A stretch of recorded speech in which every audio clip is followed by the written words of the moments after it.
వేదిక మీద, వేదిక ముందు ఉన్న పెద్దలారా, మాతలారా, మిత్రులారా, పిల్లలారా, చిన్న పిల్లలకి ఈ ప్రసంగం అర్థం కాదు, కానీ వాళ్ళకు ఒకటి అర్థమవుతున్నది. అదేమిటంటే కాషాయ జెండా అర్థమవుతున్నది. మెడలో కాషాయ జెండా వేసుకుంటున్నారు, జై శ్రీరామ్ నినాదం ఇస్తున్నారు. కొన్ని రోజులైన తరువాత ఈ కాషాయ జెండాని నుదుటికి కట్టుకుంటారు. గణేష్ ఉత్సవం జరిగినప్పుడు నాయకులవుతారు. ఆ తరువాత కొన్ని రోజులకి స్వామి వివేకానందలాగా హిందూ ధర్మ రక్షణ కోసం ముందుకొస్తారు. కాబట్టి పిల్లవాళ్ళని అనుకోకండి, ఇక్కడున్న వాళ్ళు, వీళ్ళు మన రేపటి హిందూ సమాజపు భవిత. ఎవరో అన్నారు, చిన్నపిల్లల్ని కోతులతో పోల్చారు. కోతులు అయ్యేది ఎందుకురా అని అడిగారు. కోతులు అయ్యేది ఎందుకురా అంటే కొమ్మలు విరిచేటందుకురా. కొమ్మలు విరిచేది ఎందుకురా? వారధి కట్టేటందుకురా. వారధి అంటే వంతెన. కొమ్మలు విరిచేదెందుకురా? వంతెన కట్టేటందుకురా. వంతెన కట్టేదెందుకురా? లంకకు చేరేటందుకురా. లంకకు చేరేదెందుకురా? రావణు చంపేటందుకురా. రావణు చంపేదెందుకురా? సీతను తెచ్చేటందుకురా. సీతను తెచ్చేదెందుకురా? రామునికిచ్చేటందుకురా. రఘురామునికిచ్చేటందుకురా. రామునికిచ్చేదెందుకురా? అయోధ్య చేరేటందుకురా. అయోధ్య చేరేదెందుకురా? రామరాజ్యము స్థాపించేటందుకురా. కాబట్టి ఈనాడిక్కడ ఉన్నటువంటి చిన్న పిల్లలు అటు ఇటు తూనీగల్లాగా కాషాయ జెండాలను పట్టుకుని పరిగెడుతున్న పిల్లలు రేపటి భారతదేశపు భవిష్యత్తు. వాళ్లకు ఈ ప్రేరణనిచ్చినటువంటి వాళ్ళ తల్లిదండ్రులకు కృతజ్ఞతలు. ఆ తల్లిదండ్రులకు ఈ ఆలోచన ఇచ్చినటువంటి ఈ కాలనీ వాసులకు కృతజ్ఞతలు. వాళ్లకు మార్గదర్శనం చేసినటువంటి పూజ్య స్వామీజీకి కృతజ్ఞతలు. ఇక్కడ హాజరై వింటున్న మీ అందరికీ కృతజ్ఞతలు. మిత్రులారా, హిందూ సమ్మేళనం జరుపుకుంటున్నాము. హిందువు అన్న పేరు వినగానే ఎవరి శరీరము రోమాంచితమవుతుందో, ఎవరి రోమాలు నిక్కబొడుచుకుంటాయో, ఎవరి కళ్ళలో ఆనందము గర్వంతో అశ్రువులు కారుతాయో వాడు మాత్రమే హిందువు.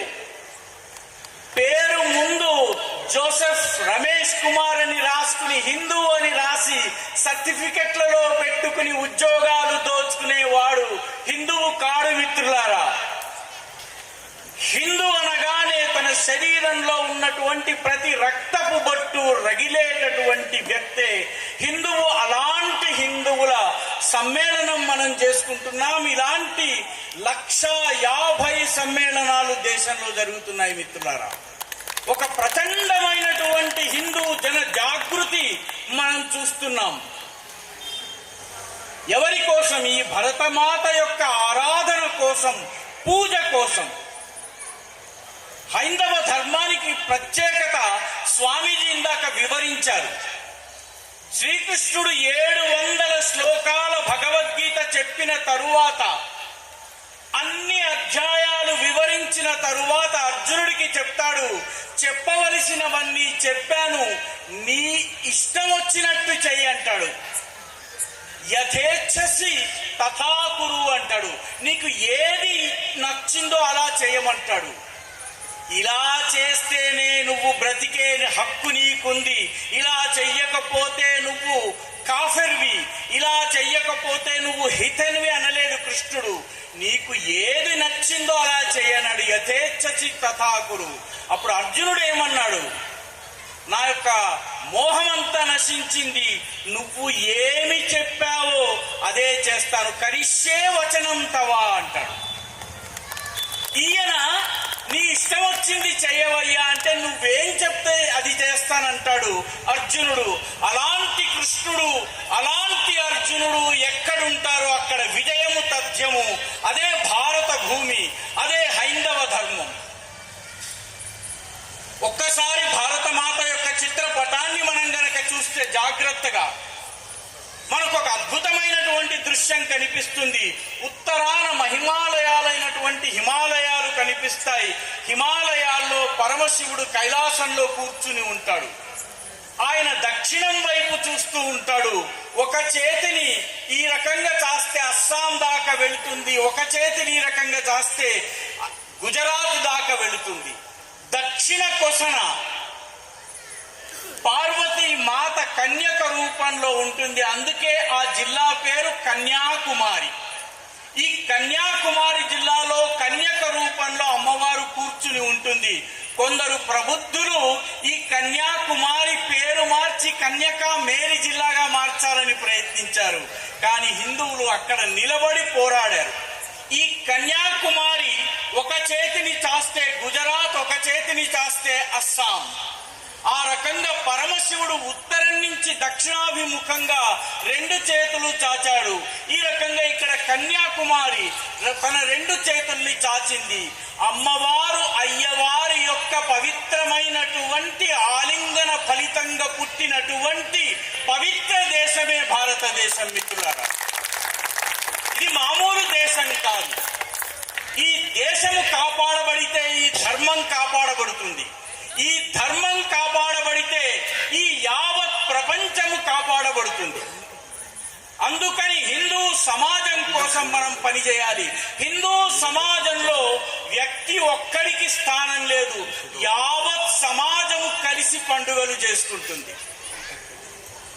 హిందూ సమాజాన్ని చూడండి ఎంత విచిత్రంగా ఉంటుందంటే, ఒక 40 సంవత్సరాలు 30 సంవత్సరాల క్రితం వరకు మనందరము చిన్నపిల్లలుగా ఉన్నప్పుడు కోమటి దుకాణానికి వెళ్ళి ఒక చటాకు పప్పు, అరచటాకు నూనె తీసుకుని రమ్మని అమ్మ డబ్బులిచ్చి పంపిస్తే దుకాణానికి వెళ్ళి శెట్టి గారి దగ్గరికి వెళ్ళి, బాబు ఎంత కందిపప్పు కిలో అంటే ఆయన 50 రూపాయలంటే ఉస్మాన్ గంజ్ లో 40 రూపాయలే కదా అని బేరమాడుతుంటాము, వాదిస్తూ ఉంటాము.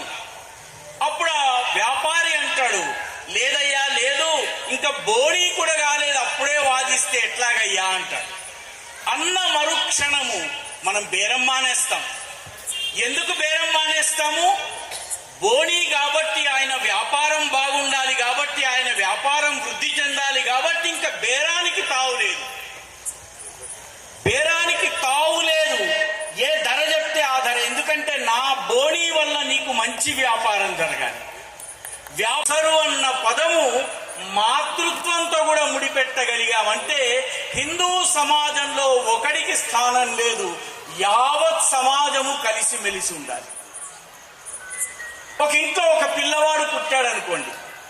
పిల్లవాడు పుట్టగానే ఇప్పుడంటే సర్జరీలు, హాస్పిటల్స్, సిజేరియన్స్ వచ్చాయి. కానీ ఒక 40 సంవత్సరాల క్రితం వరకు ఇళ్లలోనే కాన్పులు జరిగేవి. కాన్పులు జరిగేటప్పుడు బిడ్డ పుట్టిన మరుక్షణము మాయ వచ్చేది. మాయని ఇంగ్లీష్ లో అమ్నియాటిక్ ఫ్లూయిడ్ అంటారు. ఈ మాయ రాగానే మాయను పట్టడం కోసం కుండ కావాలి. కుండ కావాలి అంటే కుమ్మరి కావాలి. ఆ తరువాత ఈ మాయను పట్టిన తరువాత బొడ్డు తాడును కొయ్యాలి. ఇనుపదాంతో కత్తితో కోస్తే సెప్టిక్ అవుతుంది కాబట్టి పచ్చి వెదురుతో ఒక షార్ప్ వెపన్ తయారు చేసి దాంతో బొడ్డుతాడు కోసేవాళ్ళు. బొడ్డుతాడు కోసేందుకు వెదురు కావాలి. వెదురు కావాలన్నట్టయితే మేదరి కావాలి. ఆ తరువాత పిల్లవాడికి కొత్త బట్టలు కావాలి, తల్లికి కొత్త బట్టలు కావాలి, నేతన్న కావాలి. ఆ తరువాత పిల్లవాడికి పేరు పెట్టాలి, గ్రహశాంతి చెయ్యాలి, వాడికి నక్షత్రం ఏమిటి, రాశి ఏమిటి చెప్పాలి, దానికి పంతులు కావాలి. బిడ్డ పుట్టగానే మనకి కుమ్మరి కావాలి, కమ్మరి కావాలి, మేదరి కావాలి, పద్మశాలి కావాలి, పంతులు కావాలి. ఇంట్లో చావు వచ్చిందనుకోండి, చావు వచ్చినప్పుడు కూడా పాడి కట్టేందుకు వెదురు కావాలి. వెదురు కావాలంటే మేదరి కావాలి. వస్త్రము, తెల్లని వస్త్రము కావాలి అంటే నేతన్న కావాలి. ముఖాగ్నిని పట్టుకెళ్లేందుకు కుండ కావాలి అంటే కుమ్మరి కావాలి. ఆ తరువాత ఉత్తర గతులు, ఉత్తమ గతులు కల్పించేందుకు, పూజలు చేసేందుకు, శాంతులు చేసేందుకు పంతులు కావాలి. పుట్టుక నుంచి చావు దాకా హిందూ సమాజము అందరూ కలిసి జీవించమని చెప్తుంది. ఊరి మధ్యలో బొడ్డురాయిని మనం ప్రతిష్ఠిస్తాం. ప్రతిష్ఠించినప్పుడు ఈ కులం వాడు రావద్దు, ఆ కులం వాడు రావద్దనము. మొత్తం ఊరు ఒక యూనిట్ గా నిలబడి ఆ బొడ్డురాయిని ప్రతిష్ఠిస్తాం ఊరి మధ్యలో. ఎక్కడుంది కులం? ఎక్కడుంది హిందూ సమాజంలో విభేదం? హిందూ సమాజంలో ఏ పండగ జరిగినా ఆ పండగ యొక్క పరమార్థము సమాజమంతా కలిసి జీవించటం. విజయదశమి నాడు మనము జమ్మి కొడతాం. ఎందుకు జమ్మి కొడతాం? నా ఊరి పొలిమేర దాటి వేరే ఊరి మీదకు నేను వెళ్ళేటటువంటి పౌరుష సాహసాలు నాలో నిర్మాణం కావాలి, సీమోల్లంఘనం చేయాలి. ఏడాదికి ఒక్కసారైనా సరే ఏడుపాయలకి వెళ్ళమని చెప్తారు. ఎందుకు ఏడుపాయలకి వెళ్ళాలి? దట్టమైన అడవుల మధ్య ఉన్న అమ్మవారు కాబట్టి ఆమె వనదుర్గని ఏడాదికి ఒక్కసారి చూడమన్నారు. ఎందుకు? ఎందుకంటే కాకతీయ మహాసామ్రాజ్యపు పొలిమేర ఏడుపాయల దగ్గరున్న నాగసాని పల్లె దాకా ఉండేది కాబట్టి మీరు సంవత్సరానికి ఒక్కసారైనా ఏడుపాయలకు వెళ్ళండి, 2 సంవత్సరాలకు ఒక్కసారైనా ఏటూరు నాగారం అడవులకు వెళ్ళండి. అంటే మొత్తము సమాజము నీది కాబట్టి అన్ని ప్రాంతాలకు వెళ్ళు. సమ్మక్క సారక్క జాతరకు 2 ఏళ్లకు ఒకసారి వెళ్ళు, ఏడుపాయలకి ఏడాదికి ఒక్కసారి వెళ్ళు, తిరుపతి వెంకన్నకి సంవత్సరానికి 2 సార్లు వెళ్ళు, యాదగిరి గుట్టకి వీలైనప్పుడల్లా వెళ్ళు, స్కూటర్ దొరికితే యాదగిరి గుట్టకి వెళ్ళు. కేవలము మతము మాత్రమే కాదు, కేవలము ఆరాధన మాత్రమే కాదు, నా దేశాన్ని తెలుసుకోవాలన్నటువంటి తపన నుంచి పుట్టింది. హిందూ ధర్మము యొక్క ప్రత్యేకత ఏంటంటే సామాజిక జీవనం. మిత్రులారా, ఒక్కసారి ఆలోచించండి. కొత్త కోడలు ఇంటికి వస్తుంది. ఇంటికి రాగానే అత్తగారు శ్రావణ మాసం వరలక్ష్మి నోములు నోయిస్తుంది. మొట్టమొదటి సంవత్సరము ఆ నోములో 5 ముత్తైదువులకి వాయనం ఇవ్వమంటారు. 2వ సంవత్సరము 10 మంది ముత్తైదులకు వాయనం ఇవ్వమంటారు. 3వ సంవత్సరము 15, 4వ సంవత్సరము 20, 5వ సంవత్సరము ఉద్యాపన చేసుకునేటప్పటికి 25 మందికి వాయనాలు ఇవ్వాలంటే కనీసము 50 మంది తెలిసి ఉండాలి. అంటే ఒక కొత్త కోడలు కొత్త ఇంట్లోకి అత్తగారింట్లోకి వస్తే 5 సంవత్సరాలలో 50 కుటుంబాలతో సన్నిహిత సత్సంబంధాలు పెంచుకుంటేనే 25 మందికి వాయనం ఇవ్వగలుగుతుంది. కాబట్టి యావత్ సమాజము నాది అన్న భావన నిర్మాణం చేయడమే హిందుత్వం. మనకు అనేక నోములు ఉన్నాయి. ఒక నోము పేరు నందికేశుడి నోము. ఇక్కడ ఎవరైనా నందికేశుడి నోము చేసుకున్న వాళ్ళు ఉంటే చెప్తారు. ఆ నోములో 5 కిలోలు 10 కిలోలు 5 రకాల స్వీట్లు 6 రకాల స్వీట్లు చేసుకోవాలి. నిబంధన ఏంటి తెలుసా అండి? పొద్దున పూట దేవునికి అర్పించిన తరువాత స్వీట్లన్నీ కూడా నువ్వు చేసిన వంటకాలన్నీ కానీ సూర్యాస్తమయం అయ్యే నాటికి పూర్తయిపోవాలి. ఒక్క స్వీట్ మిగలకూడదు. కానీ కండిషన్ ఏంటంటే ఒక్క స్వీటు గడప దాటి బయటకు పోకూడదు. గడప దాటి బయటకు పోయిందంటే వ్రతం చెడింది. దీని అర్థం ఏంటి? నేను ఒక్కడిని తింటే సరిపోదు కాబట్టి రాము రా, గోపాల్ రా, వెంకట్ రా, దినేష్ రా, సీతారా, సావిత్రి రా, అనసూయ రా, అందరినీ రా, నీ మిత్రుల్ని తీసుకుంటా, కలిసి తిందాం, స్వీట్లన్నీ తిని పంచుకుందాం.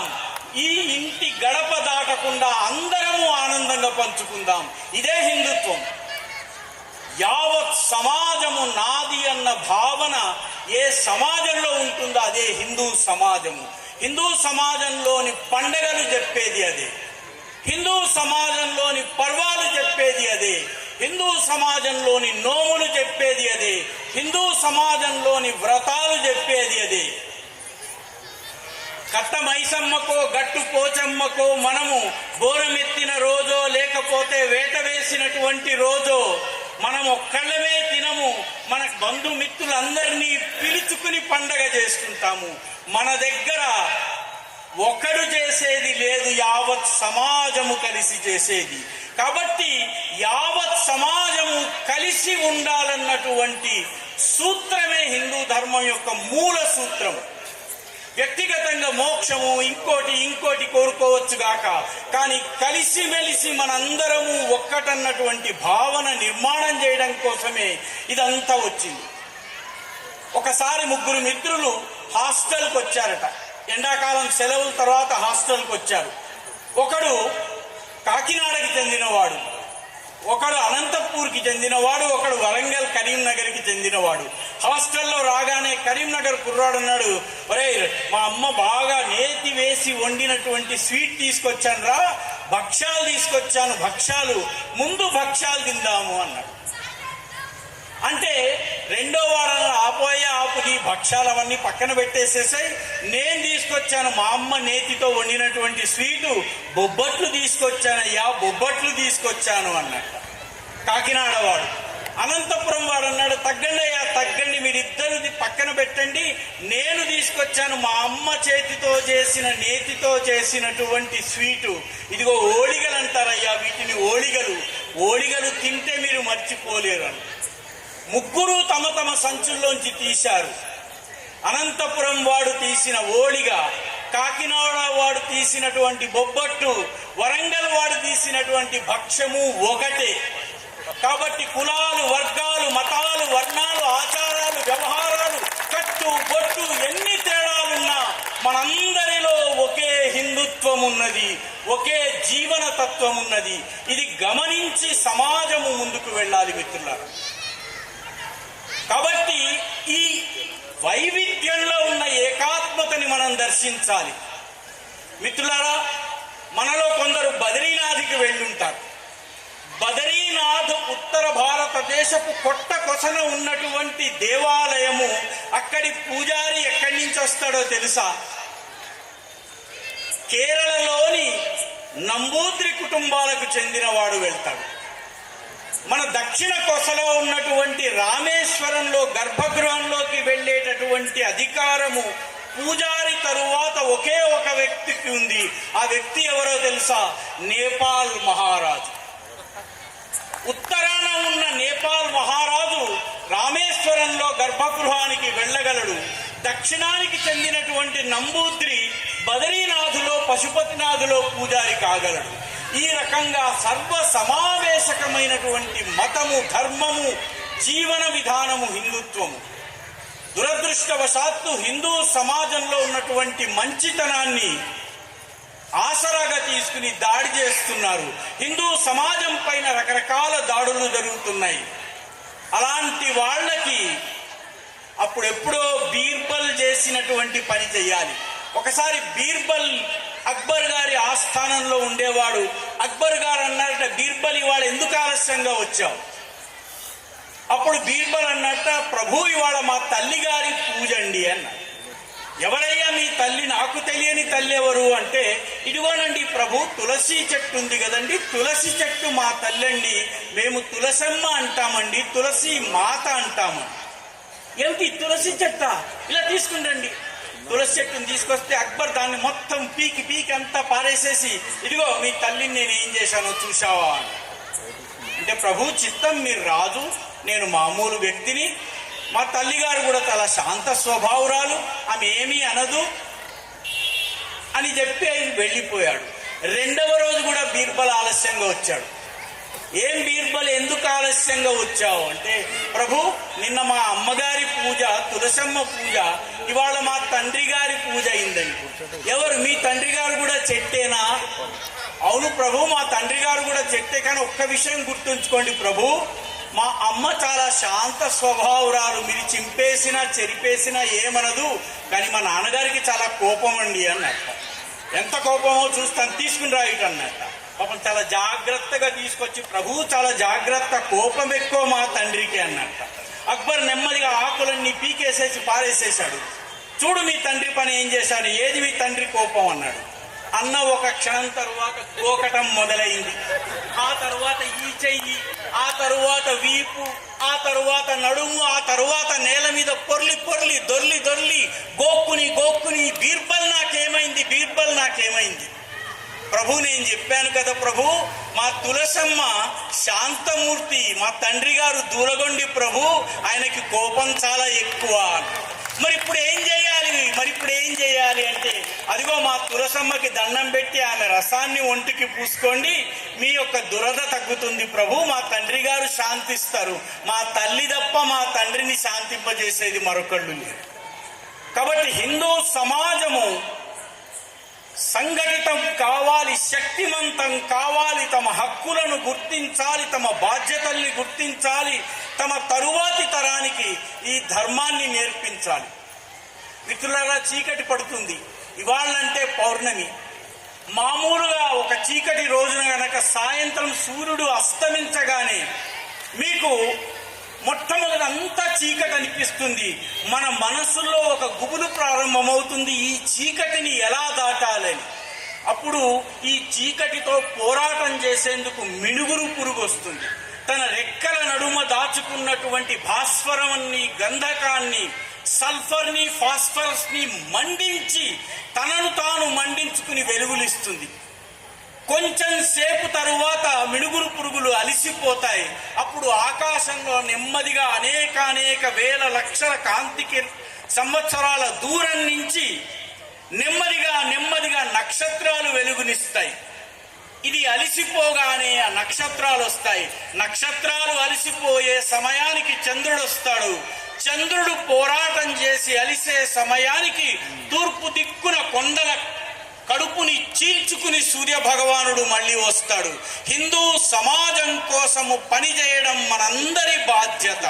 మనకి కుదిరితే మినుగురు పురుగులా పనిచేస్తాం, వీలుంటే నక్షత్రంలా పనిచేస్తాం, ఇంకా సామర్థ్యము శక్తి ఉంటే చందమామలాగా పనిచేస్తాము, లేకపోతే ప్రభాత సూర్యుడిలాగా సర్వము కాంతిమయం చేసేటటువంటి తెల్లవారి సూర్యుడిలా ఉంటాము.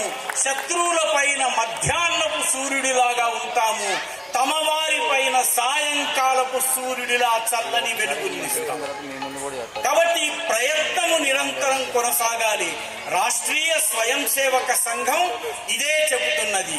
ఇది కేవలము ఎవరో ఇద్దరు ముగ్గురు వ్యక్తుల పని కాదు. మనందరము పాలు పంచుకున్నప్పుడు మాత్రమే హిందూ సమాజము శక్తివంతమవుతుంది. ఇది ఒక ప్రభుత్వానిదో ఒక లాఠీధారి స్వయం సేవకుదో కాదు, యావత్ హిందూ సమాజం కలగలిసి పనిచేయాలి. ఆ బాధ్యతను గుర్తు చేసేందుకే మనందరము ఏదో ఒక రూపంలో హిందూ సమాజం యొక్క సంఘటన కార్యంలో భాగస్వాములు కావడం కోసమే ఈ హిందూ సమ్మేళనాన్ని నిర్వహిస్తున్నాము. ఈ హిందూ సమ్మేళనం నుంచి ప్రేరణ తీసుకువెళ్ళి చిన్న పనుల ద్వారా మనము సమాజంలో మార్పు తీసుకుని రావచ్చు. నాకు ముసలివాణ్ణి, నాకు వేరే ఏమి చేయడానికి శక్తి లేదు. నా ఇంటికి వచ్చిన పిల్లలకి 4 రామాయణం కథలు చెప్తాను. నాకు కొంచెం ఓపిక ఉంది, భగవద్గీతను తీసుకుంటాను. మధ్యాహ్నం పూట సాయంత్రం పూట కాస్త ఖాళీగా ఉన్నటువంటి ఆడవాళ్ళకి ఒక 2 శ్లోకాలు నేర్పిస్తాను. నా శరీరంలో శక్తి ఉంది, నా కుర్రవాళ్ళకి యువకులకి కర్రసాము నేర్పిస్తాను. లేదు, నేను ఇప్పుడు దమ్మాయిగూడ ప్రాంతం నుంచి వచ్చాను. అక్కడ జవహర్ నగర్లో మన ఇళ్లలో వాడుకోవడానికి వీలుగా ఉండి మనకి విసుగొచ్చి వాడడం మానేసినటువంటి మంచి బట్టలు, వాటిని ఇస్తే వాటిని సంస్కరించి వాటిని 1 రూపాయికి అమ్ముతున్నారు మిత్రులారా. ఎందుకంటే కొనుక్కోలేని వాళ్ళ కోసము ఈ రకమైనటువంటి సేవా కార్యక్రమం. ఏదో ఒక కార్యక్రమంలో మనందరము భాగస్వాములు అయినప్పుడు మాత్రమే ఈ హిందూ సమ్మేళనాల లక్ష్యము నెరవేరుతుంది. ఈ హిందూ సమ్మేళనాల ద్వారా రానున్నటువంటి 100-200 సంవత్సరాల వరకు, అనంతకాలం వరకు ఈ హైందవ జీవన ప్రభ వెలగాలన్నట్టయితే మనందరము ఈ పనిలో భాగస్వాములు కావాలి. స్వామి వివేకానంద ఇక్కడ ఉన్నారు. ఈ దేశం బానిసత్వంలో ఉన్న సమయంలో ఇంగ్లీషు వాడు మనల్ని తన ఇనుప బూట్ల కింద తొక్కుతున్నటువంటి సమయంలో, యావత్ ప్రపంచంలో భారతదేశం చీచీలను ఎదుర్కొంటున్న సమయంలో ఆయన అన్నాడు, నా కళ్ళ ముందు స్పష్టంగా ఒక దృశ్యం కనిపిస్తున్నది.